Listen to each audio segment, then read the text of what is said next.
Yeah, which is how I see it, and it's nothing good comes out of saying you're going to hell. Even if I believe that, and I don't.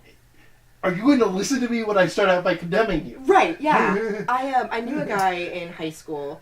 He was a couple years behind me in school, and we did theater together, which is how I knew him.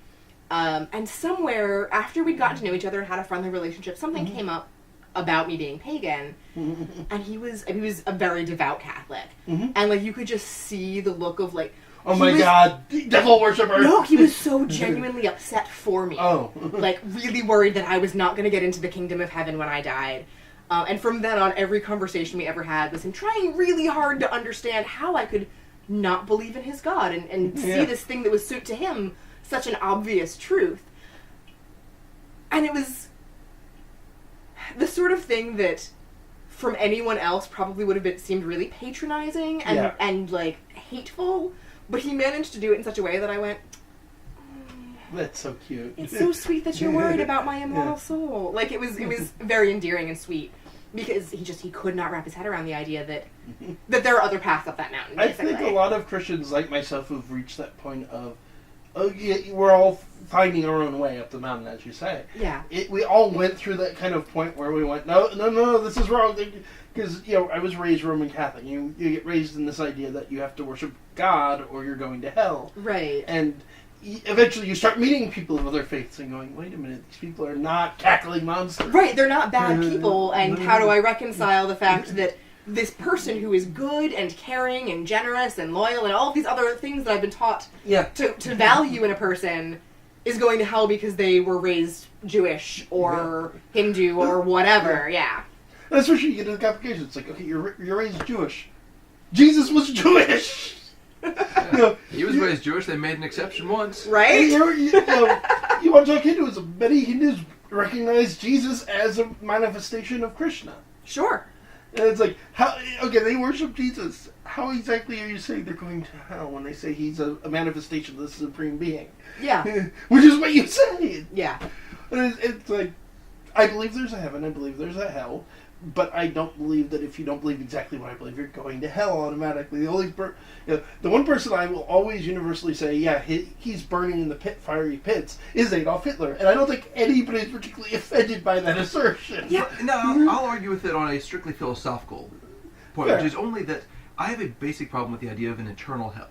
Because no matter how big a crime you commit in a finite, time-limited lifespan, it cannot be deserving of infinity punishment. And that's a good argument. And if you have a loving God, then you can punish people until they've learned their lesson, but you cannot punish people forever.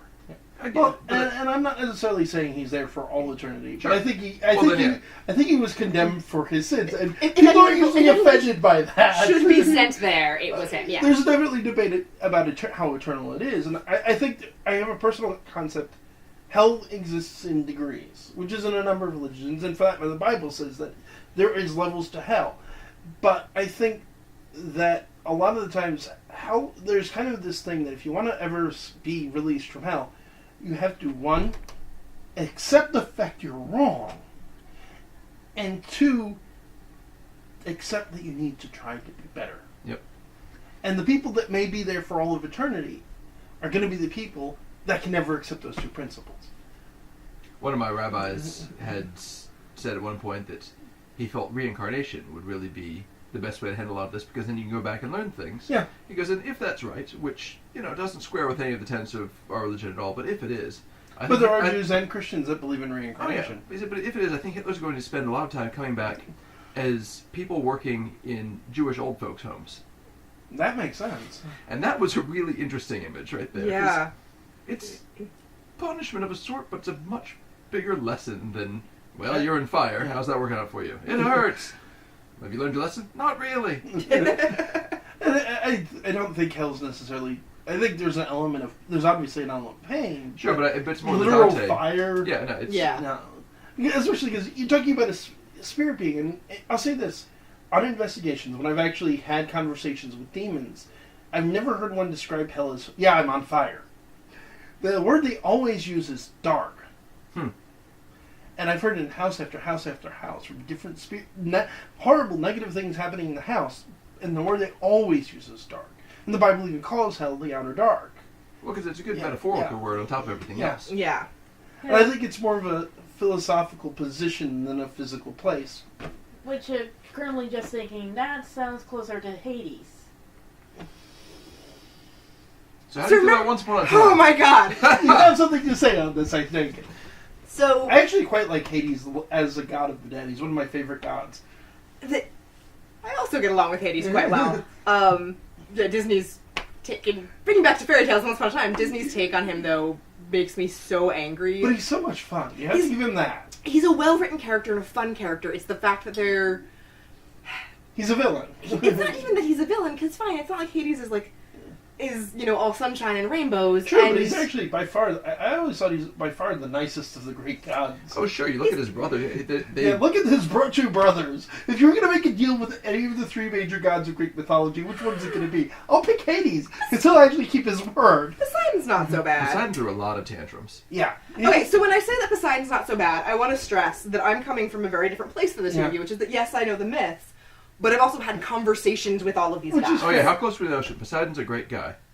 Well, I think the thing with Poseidon's always been, as the god of the ocean, it's seen as somewhat anthropomorphic, and ocean is very temperamental. Yeah. Sure. So he's seen as, and I've never interacted with the god personally, so I can only go by myth and folklore, but he seems like a very temperamental god. Yeah, But not a bad guy. I feel like there's a difference between saying that, I'm not saying he's evil, but... He's right. He's not... Yeah. He's maybe got a short fuse. He's maybe got, Yeah. And temperamental, I think, is a good word, but I think that somebody who's moody because they didn't get their hormone shot that month, because they had PMS, and that's where their hormones go whatever, if they're temperamental for some reason, usually, at least the ones that I bother to spend my time with, usually they can come back and be like, I'm so sorry I did that thing. I was being irrational and unfair. They can come back later and be like, hey, I was a dick and I'm sorry about that. And so I think that temperamental is an appropriate word, but it's not necessarily the same thing as saying, oh, well, he Welshes on deals and he's not a good guy. And, they're different things. No, the one who Welshes on deals is Zeus. more Zeus's territory. I want to know how Poseidon got horses there. You're the god of the ocean. And horses. They were created from sea foam. Yep. Well, right, but I feel like that was retconned in to explain why he had horses. They just that was forgot the to whole put... point. The story goes is that he wanted to take this goddess's hand in marriage. And she said, okay, but you had to create something beautiful for me as a wedding gift. Thinking Poseidon could only ever create monsters. Yeah. So he worked his whatever off, trying to create something beautiful for her and came out with horses. Yeah, but like I said, this is sort of like, when you're explaining things, he's in charge of horses, there must be a reason. A wedding gift. Because usually there's krakens. I think we should stick to the fact that usually he makes krakens, and he stole these horses from somewhere. That, or after they portioned everything out, found they had 5 things they forgot to hand out. And so Poseidon is the god of oceans and horses, and Hades is the god of hell and jacks and butter. I mean, we forgot to put someone in charge of this. Go. I have to admit there's something that appeals to me personally in the idea that Poseidon created horses to impress a woman. It's a very guy thing to do. And then she laughed in his face because it was just a way to tell him to go away, and she threw the horse in the gutter. And Poseidon devoted himself to his studies and gave up on true love. Story. I approve. And it's I've actually read the Percy Jackson books. I've not read them, but I'm aware of them. I would recommend them because Rick Riordan did his homework. Okay. The movie did not. The movie was never does. Terrible. But the writer it was really fun to did watch. his job. It was very flashy. But as a fan of growing up, Greek mythology is one of the first ways I got into myth and folklore. So it irks me when people make that many changes, and I like the fact Riordan respected the source material and he gets things accurate. But and I've completely forgot my train of thought on this. I do that sometimes. It's all good. But it's just... Oh, that's what it was. So there's actually a commentary from Hades in universe, and there's for the Scion role-playing game where they play the Children of Gods. Mm-hmm. There's a commentary for Hades. In both commentaries, Hades comments he's annoyed about the fact everybody starts depicting him as a villain, but he liked having the fiery hair in Hercules. That was one of the best lines of the movie. Because it's a very fun depiction, even if it's not very... Yeah, and that's it. Is that, again, you he would likes most it of the because he time. can laugh at it. The character is very fun, and they're... When he first appears on screen, the first thing I said was, "Is he drinking wine?" Hades drinks scotch. And then, to Disney's credit, I don't know, like, they must have had, like, some outcry from pagans or something, because later in the season, like, he's several times depicted drinking scotch. And I'm like, alright, something changed there, and I don't know what it is, but I like it. I feel that as Hades, though, you can only be so annoyed if people depict you as a villain, because assuming that Hades, the whole thing, Hades is correct, and he's in charge of the underworld, in the end, everyone comes to see you. Yeah. And you just, you get your own then. Like, so, I hear you think I'm a villain. Which, from my understanding in the book, is the reason why he said, "Why would I want the world to end? They just come to Everybody me comes anyway." to my realm of venture. Right, I like yeah. to kill people. Like, why speed that up and cause a headache for me?